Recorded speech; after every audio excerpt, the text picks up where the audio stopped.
of all, I just wanted to take a few minutes to thank all of you for all that you do for IDLA.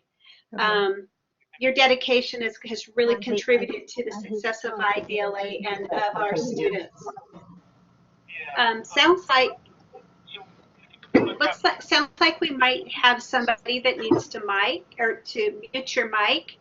So if you're on as a participant, if you go to the very bottom, you'll see a microphone and a video camera. And if you please mute your mic so that we're not all hearing all of the background noise, it would be appreciated.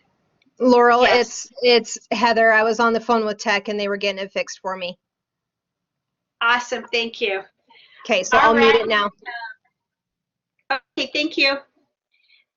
We appreciate your dedication, and it really is through, we have had a lot of success in IDLA, and that is because of you and all of the support that you give our students. Hopefully this afternoon we're going to be able to give you some wonderful ideas to make your job easier and your students more successful.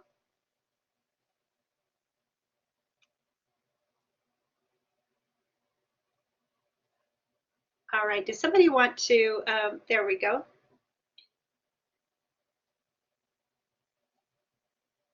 All right, I'm going to start out and just to review a little bit about custom sections. Right now, custom sections are growing very, very quickly at IDLA. It's one of our fastest growing programs. Part of the reason is they teach students how to learn online. A lot of them are using doing online classes in a structured environment with a teaching assistant or a para or teacher inside of the classroom. We're also seeing that we're picking up some sections because of the teacher shortage, and so. You know, some of the, I know we've got 2 running right now because they custom sections in Region 4 because they lost science teachers. So that's one reason. Alternative certification, if teachers have an alternative certification, generally they have about 3 years to get their regular certification. And if at the end of those three years, they don't have, they've not been able to take the classes or whatever to get their regular certification, we're seeing schools use IDLA and put the teacher that has had the alternative certification in to support the students and have our teachers teach those classes. We're starting to see dual credit class offerings offered as custom sections.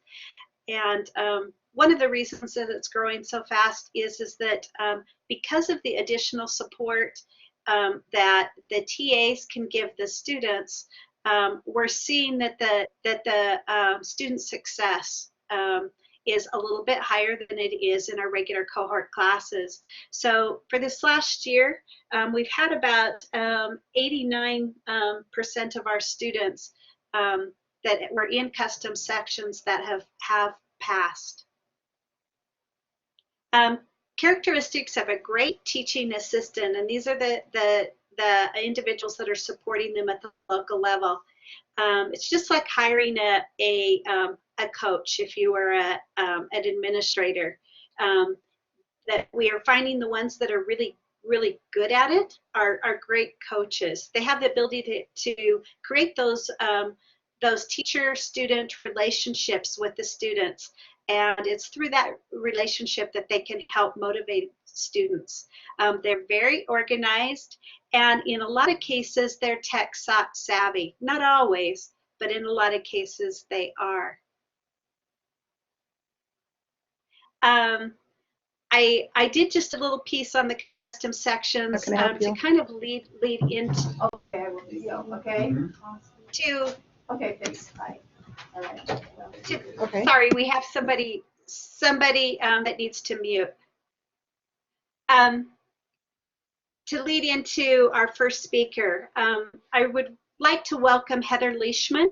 Heather has been a site coordinator slash teaching assistant at O'Leary Middle School in Twin Falls for about 3-4 years now.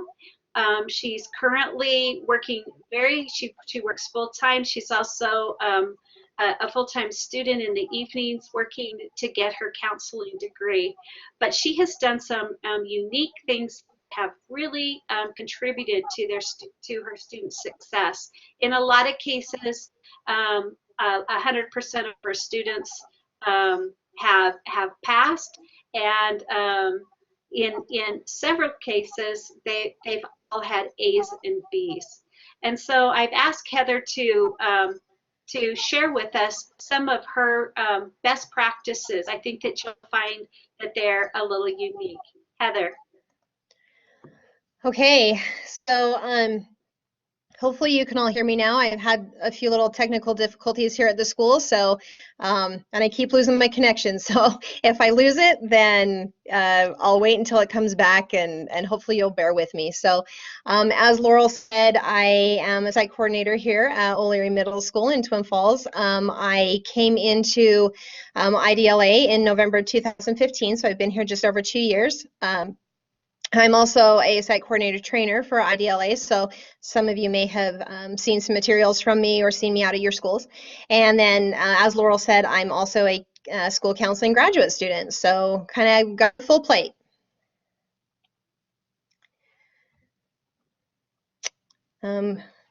So one of the first things that I wanted to talk about with you, I just kind of titled all of my slides, Helping Your Custom Section Students Succeed. And one of the first things I wanted to talk to you about was the portal account setup. So many of your students, when they first come to you in your custom section in your classroom, they will not have had an IDLA class before. So the very first thing that they need to do is to set up their portal account. Now, it's a very simple process. However, in my case, I'm working with 6th and 7th graders, and when they first come back from summer vacation, it takes a little while to get their brains working again, but the very first thing that I have them do on the first day is we come in, and first of all, just getting them logged into the computers can be a challenge sometimes. And then I have them open up their school Gmail. And when they were registered for their IDLA class, they should have received an email that looks similar to the picture that you see on the left side of the slide there. And in that email, there is a link, and you can see it there. It's in blue that says, please set up your school portal account. So they just click on that link, and it takes them to a little screen where they're going to choose a password, they're going to choose a username, a password, and then they will confirm their password. So that's really all they have to do. It's very, very simple. But like I said, just getting them sometimes logged into their school email account so that they can find that email can be the challenge. I always make my students, they're not usually too happy with me, but I always make them write down their username and password, because we all know that what they're going to do is save it on their computers, and then they'll go to log in at home or somewhere else and they won't have that information. So that's the first thing we do on the first day, is we get those portal accounts set up, and then we move into orientation.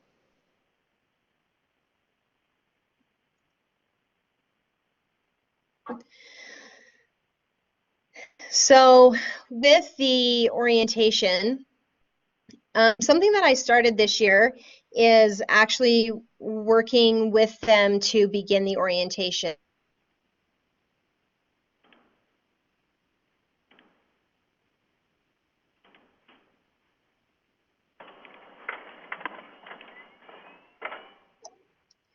So students can become very lost in their orientation.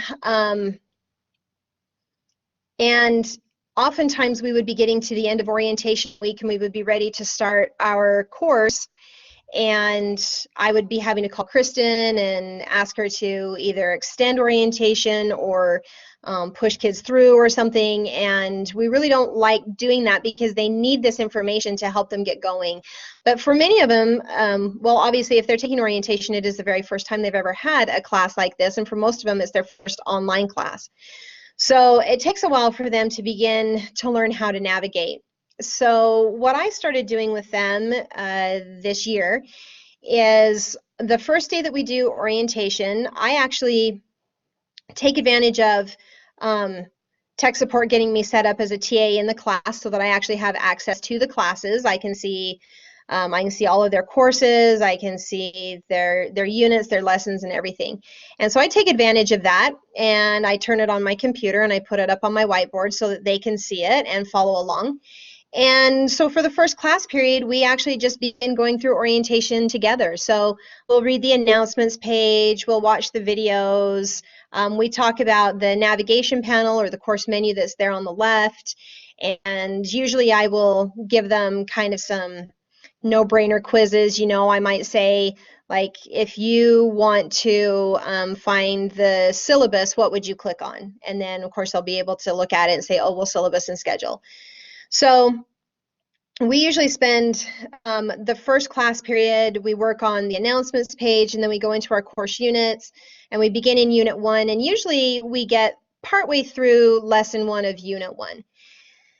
And so at the end of that first day, I will then just kind of assess where they're at. I give them that opportunity to ask questions, give me their thoughts and their comments. When they come in the next day, then I will start out and we'll finish out Lesson 1, and we'll do the activities that are in Lesson 1. We'll do those things together. And then I end up, and then what I do is, what we do is then halfway through the class period is I will actually then just ask them to give me kind of a self-assessment of where they're at. And so I'll say, like, hold up 1, 2, or 3 fingers, with 1 being I'm totally uncomfortable and 3 being I could go home and do this now. And so then I kind of assess where they're at, and then I will turn them loose for that second half of that last class period. And usually by then they have figured out how to kind of start navigating the course. So if we could go back one slide, back to my orientation slide. At the end, so orientation has to be completed by 5 o'clock on the Monday of when their class begins. And so that Monday, what I will do, because invariably I'll have students who have completed it, but then students who haven't. So I have actually started taking them and putting them into either partners or small groups and having them complete the orientation final exam together. I make them talk through the questions. They can't just give each other the answers. I make them talk through it, and I have found that has been really, really successful. The kids they learn more that way, and they're more comfortable with their answers, and then that way we get everybody completed on time so that by Tuesday of that week we're ready to start our course. So now we can move on. Something else that I have taken advantage of is just using my access to the courses to do some group instruction. So the picture that I have here is the Getting Started Assignment 2 Academic Honesty Agreement. So right at the beginning, I actually will do assignments together as a group. I'll put this up on my whiteboard so they can follow along, and I will literally make them follow along with me click by click. And I do that so that they learn exactly the proper way that they need to be doing their assignments, to be saving their documents correctly, and then attaching them and submitting them. I do this with a lot of assignments. If I have assignments with lots of kids who are asking questions about them, I will just stop everybody and I'll pull it up on the board and we'll work through it together. I have also done some of the discussion boards I have done as group discussions, and usually the online teachers they like that because it's, a little bit easier for them on grading, and then we kind of hit some different learning styles as well. So that's something I take a lot of advantage of. So then moving on, something else that I started is I do unit grade checks, or sometimes I call them accountability interviews. What I do is at the end of a unit, when a student thinks that they have completed a unit, I have them come up to my desk.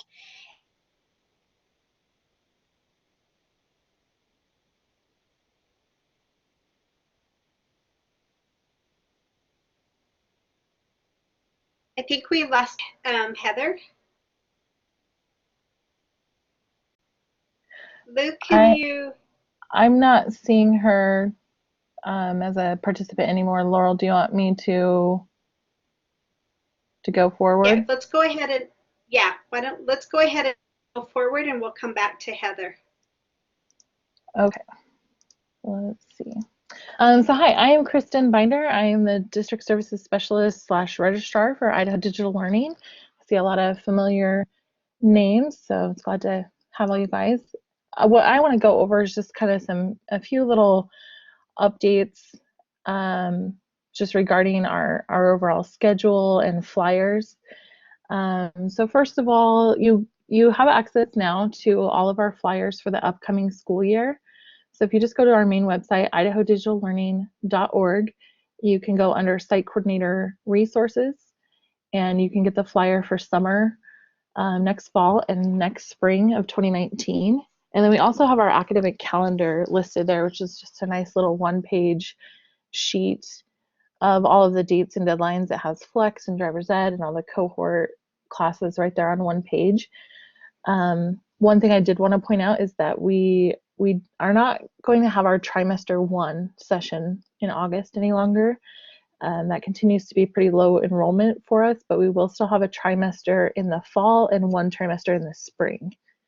And those dates are right there as well. So looking forward at summer, we have a few different things going on just because we are starting to migrate some classes over to Schoology and run some pilots in those sessions. So you'll see our Blackboard courses are still going to be called cohort, and we'll have an early summer term, a late summer term. We have our 6-week term that is Driver's Ed, and then we have a 12-week that's just our dual credit classes. And then Schoology we're calling cohort V2 or version 2, just to differentiate that a little bit. So we are running a few pilot classes in the early summer, and then along the same timeline we'll have a couple dual credit classes that we're going to be piloting as well. So you'll see a V2 summer 12-week in addition to that. And we do have our Flex program running over the summer, and it is going to be in Buzz. That's a change from Brain Honey, and we'll get into that in a little bit more detail here in just a second. So about the Buzz migration a little bit further, it's mostly just a user interface change from Brain Honey to Buzz. It's still managed by Agilix, and it really is not near of a large migration as the Blackboard is to Schoology. So that cut over is going to happen June 4th. So the start of our summer Flex session will be June 4th. And really that's just going to impact any students that are maybe wrapping up an extension from a spring Flex. The spring Flex session will end June 1st, and their extensions will go to the 15th of June. So we would just encourage those students to wrap up extensions or wrap up their class on time by June 1st. And then any new students that enrolls as a new Flex student that should say summer 2018, they will do a new orientation in Buzz. And then looking more specifically at the classes that we'll run for Schoology in the summer, we're just going to have 1 or maybe 2 sections of these specific courses, just giving us kind of a sampling of some different content areas and some specific tools that are used within those classes to give us a good idea to move forward for the fall. So mythology, a couple English classes, a health, fitness, we're throwing a Spanish 1A, a speech class, and then a couple dual credit classes in there as well.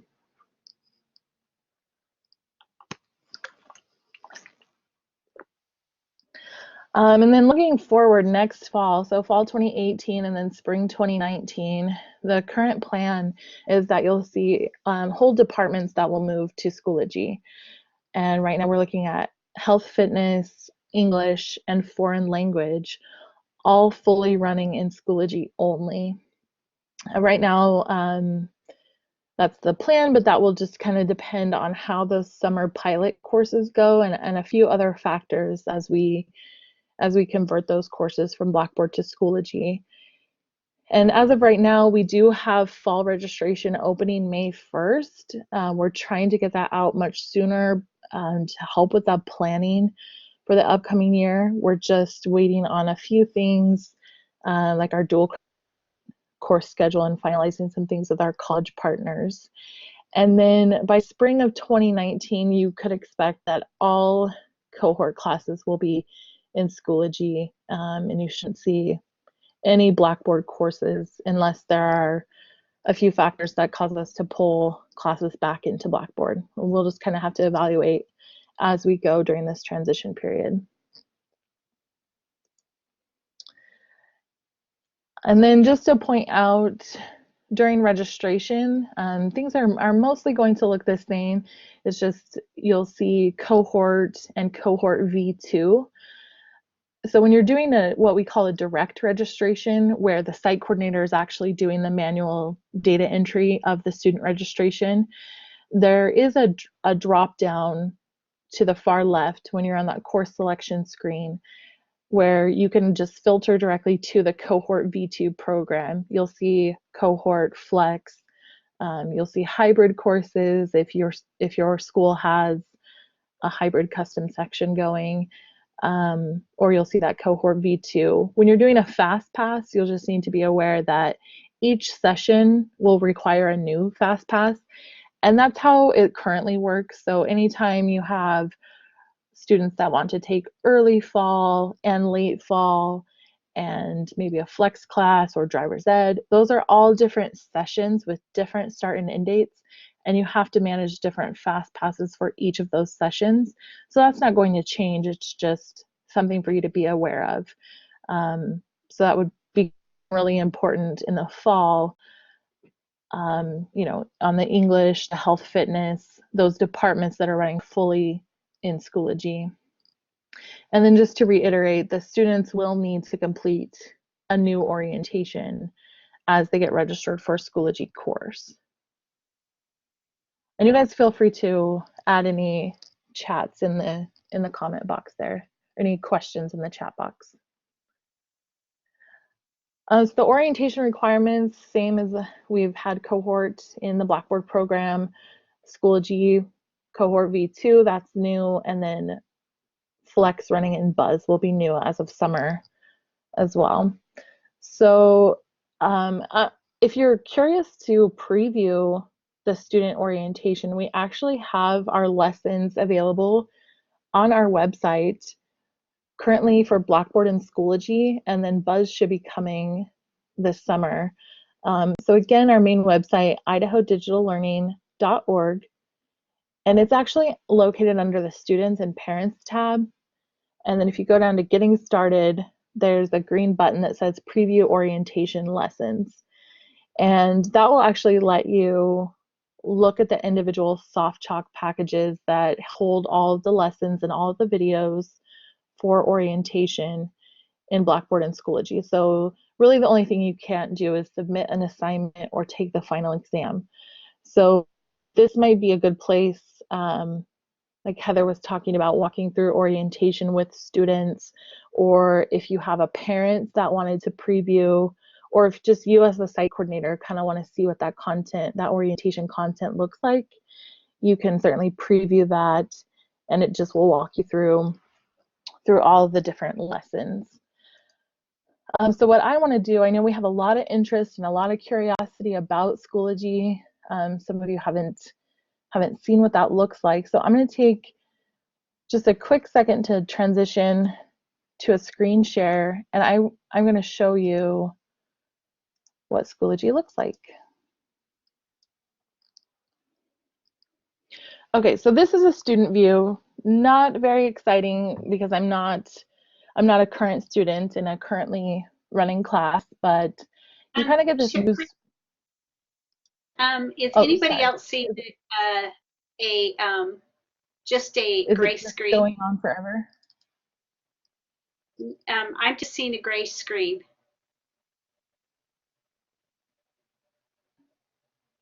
Anybody else? Okay, Brad so I guess said I need he can to see the screen. Okay, you're seeing Schoology, so I need to work on my wait time. Um, the print is very small. Let's see if we can, I don't know if I can zoom in at all. Really, it's just, this is what a student would see when they log in. And I'm going to go into a course. I have a demo orientation here. So this will just kind of show you the navigation. You can see it looks very visually different than our Blackboard courses. There's the materials areas is what we now refer to as course units. The updates area, what used to be course announcements. Let's go back into materials, and you can just see the lessons. The lessons and unit structure is very similar, where they can click into these different items. And so this all looks pretty much the same, with the listen feature so that they can do a screen reader. They can click to the different pages here, and it's just going to walk them through. This shows them what their course calendar looks like, and just shows them some basic navigation and getting started with Schoology. And then they've got the breadcrumb trail here at the top. They can click next into the next activity or item, and then can also go back over here to materials and drop down.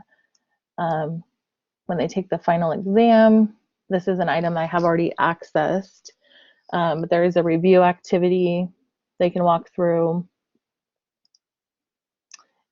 And then just so you can see what an assessment looks like, I can see how many times I've taken it. And this is kind of what a quiz or an assessment would look like as well. Updates is going to be where they have announcements. I can show you in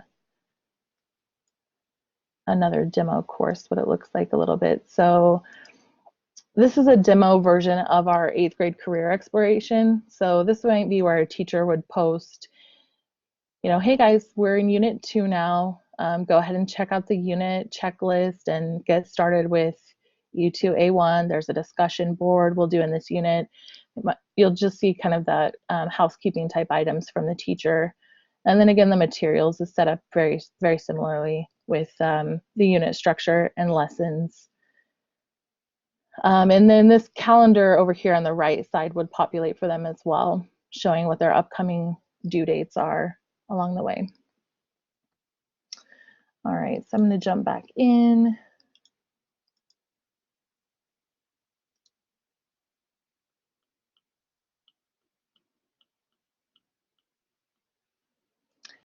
So that's just kind of a quick preview of Schoology.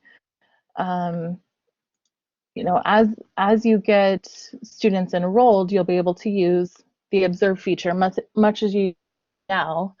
So that allows the site coordinator to have a real-time look into the gradebook for a specific student. It's going to be more up-to-date than our progress reports. So progress reports you might see come out only every 2 weeks, or you know, a week or so each session. And so, you know, you might not have a real good idea of where a student is in the course unless you can look at the gradebook. You can view lessons and assignments and other items just kind of as a guest in the course. So the navigation for that is still the same. You go into the student information system, and if you click on student status, and then if you just go over to the far right, there's a little magnifying glass. So that navigation is exactly the same. That's just the easiest, quickest way to get to that observe feature. So student status, and then just that observe feature on the far right, that little magnifying glass. And what that does is it actually pops you into the grades page for that student. And I know a lot of you are familiar with the Blackboard layout, so I just kind of wanted to show you this is what it looks like for Schoology. And one big feature that we're excited about is it actually tells you at the top you are viewing, you know, the student name. And that was something we didn't see in Blackboard. You would just have to know whose row you clicked on. So it will tell you specifically, and I've blurred this out because this is a live view of a student's course. This is going to take you to the materials page where you can actually click in. You can see all these lessons and units. You can see the calendar feature is populated in the far right, so that's kind of nice. It tells them what's coming up. And then that left panel, you can navigate to all those items as well. So let's take a look at updates. So updates, this is a good example of an announcement from an instructor. Again, just kind of that housekeeping. You know, there could be introing a unit or talking about an assignment that students are struggling with. And then let's look at the grades page. So I think there was a question in chat. So this is what the grade book looks like. And I know that's probably really small on your screen, but it's going to break down the individual areas. You can see feedback from the instructor over on the far right. And then all these icons, you can mouse over for more information. You can click on the actual assignment title and it will take you to that assignment or that discussion, so you can get a little bit more information about that. You can see the points possible, anything that's missing, and then any of these little arrows, like beside coursework, it has a little arrow. You can click to expand or collapse that view. So any other questions about that? I'll just flip back again so you can see. Again, this is just your viewing the announcement page, and scroll all the way down through there and see historical announcements. The materials is going to be where you view the units, and this is only showing 4 units right now, so it's only showing what's currently open by the instructor.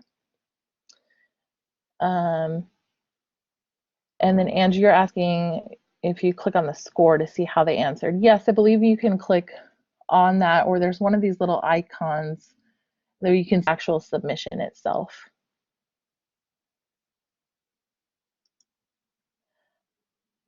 So that is all I have. I'm going to turn it back over to Laurel, unless we have, I don't know if we have Heather back with us. I'm going to go ahead and Heather's having problems. We're guessing it is the firewall where she's at that keeps kicking her out. So I'm going to go back and I'm going to try to do Heather's slides.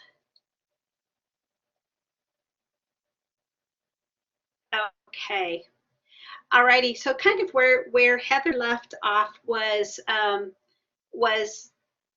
how she checks in with the students. So as a TA, you would have access to the same thing that the whole class, the same thing that the teachers, the IDLA teachers see, you would see. But Heather finds that it's very helpful. She goes ahead and she does accountability interviews, and she pulls the students to the back of the room and talks with them a little bit about their progress.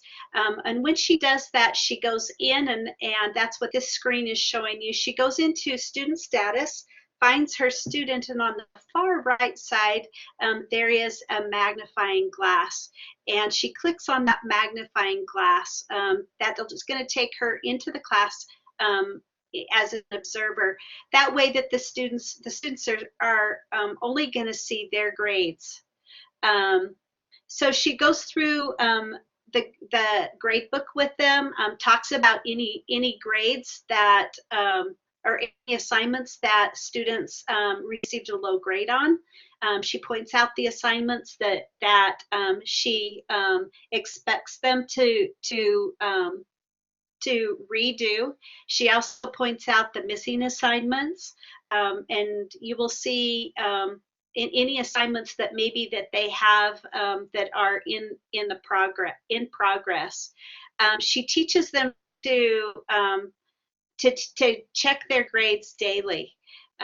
She said that they should be well aware of what their grades look like before they walk back to talk to them, to her. And most of the students do. And the other reason that she really chooses to use the observe feature rather than the grade book is that when they try to argue with her, she can show them that she can see exactly what they see in their grade book. And so it really does away with the with any arguments. One of the things that I see when I go into Heather's classroom that is really different is that she really tries to keep all of the students on the same page. So when I walk into her classroom, I don't think that I've ever been there that there has not been a whole lots of instructions on the whiteboard. So she will tell them what is due for the week, what's due for that day, what they need to be working on.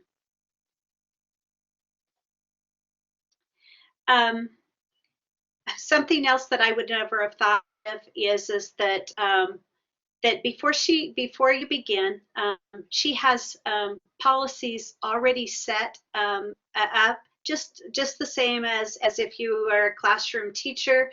At the beginning of the year, you're going to establish what your expectations are. And so she has all posted on her board. You can see them on the slide.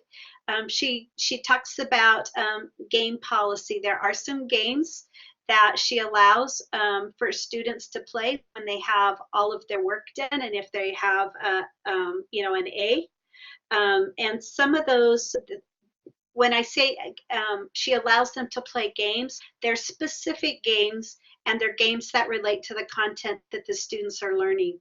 So while they consider that a reward, they're still learning about the content. Music policy, there are certain times that she would allow them to, if they have earbuds to listen to music, and the phone policy. And then she reviews with them the acceptable computer usage policy, and that's both the local policy and the IDLA policy. Something else that I think is kind of unique that she does is she sets up a little competition, and so she have keyboarding all day long, 7 sections of keyboarding.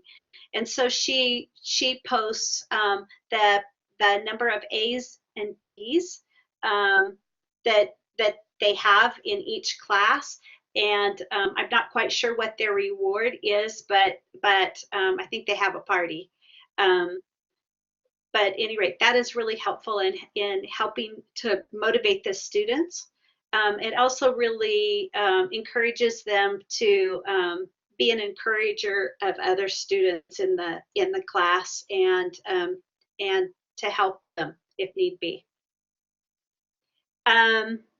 One of the things that another thing that I've seen on her wall is her wall of fame.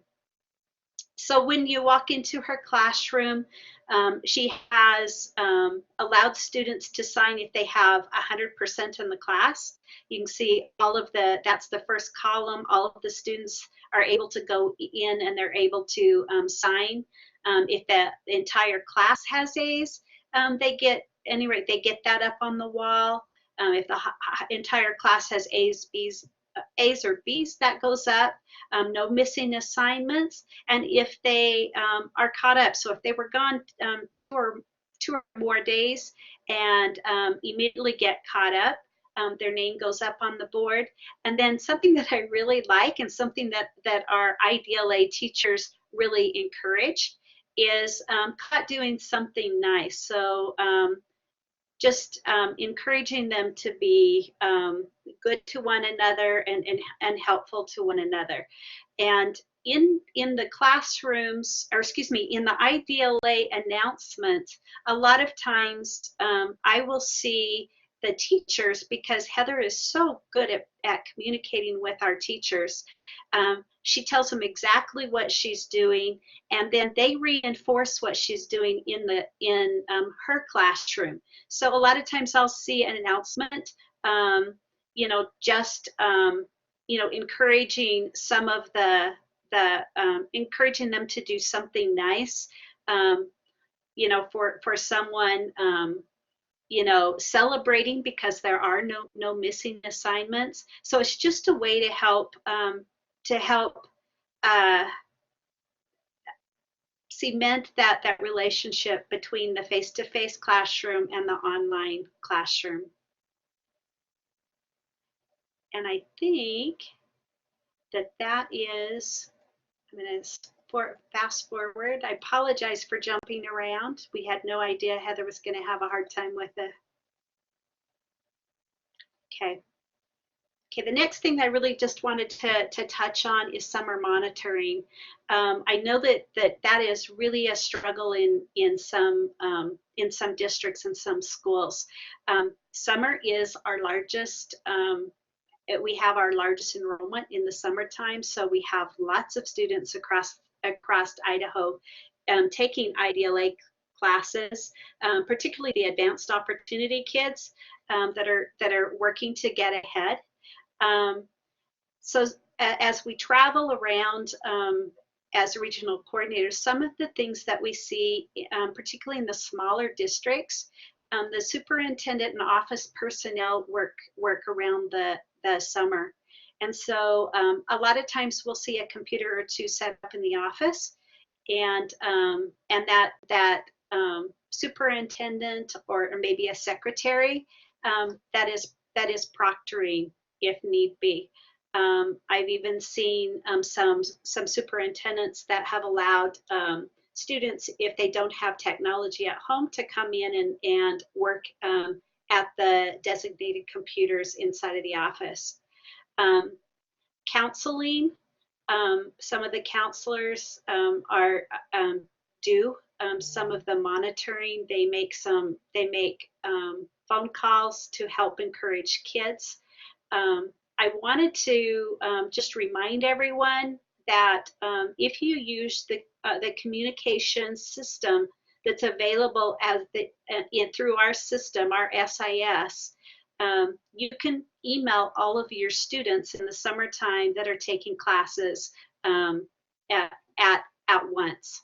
And so it will really cut down on your time if you need to get word out to all of your IDLA kids in the summertime. It's also really helpful if you're going to schedule finals prior to, and if finals are prior to school starting, that's an easy way to remind them that they need to schedule to take their finals. It's also, even if you're doing, if you're only emailing one student, it's a really good way to have a record so that the IDLA teacher can see that you have contacted the student. The parents will be able to see that. You'll be able to see that, and it's a really good way to make sure that, at any rate, that the communication is happening, that we have record of it. Some of the schools have a teacher or a para assigned to monitor. Some of the schools bring them in as a summer, the students in as a summer school, and they actually work with a teacher or a para inside of the classroom as part of their summer school. Others allow them to just work at home with their parent as a support. I'm just gonna, I want to pause there, and at the very bottom of your screen, oops, sorry, somebody's turned their on, there we go. On the very bottom of the screen, you'll see a person with a raised hand. And so if you have anything that's worked really well for you in the summer, as far as monitoring the kids, we'd love to hear from you. If you'll raise your hand, then I'll call on you. We'll give everybody a minute to think, and we'll see if we can get people sharing back and forth.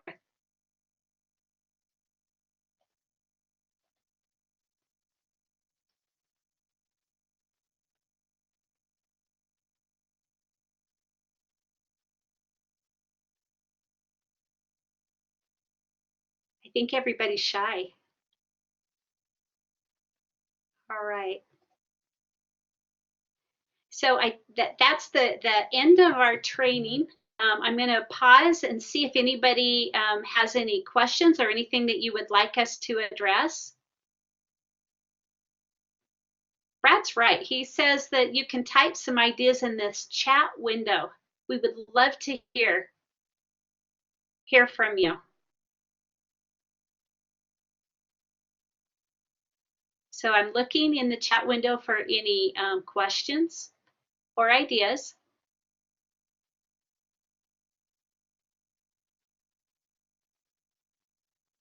All right. This is our contact information. I'm the regional coordinator in Region 4. Kristen, this is Kristen's contact information.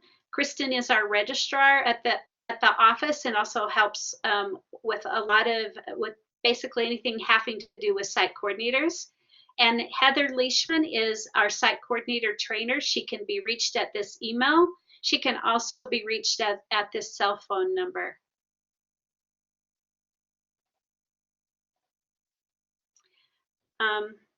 We have regional coordinators. I think everybody here probably knows who their regional coordinators are. Even in the summertime, we're always willing to help. And if you really have a hard time with the proctoring, please contact your regional coordinator to see if there's any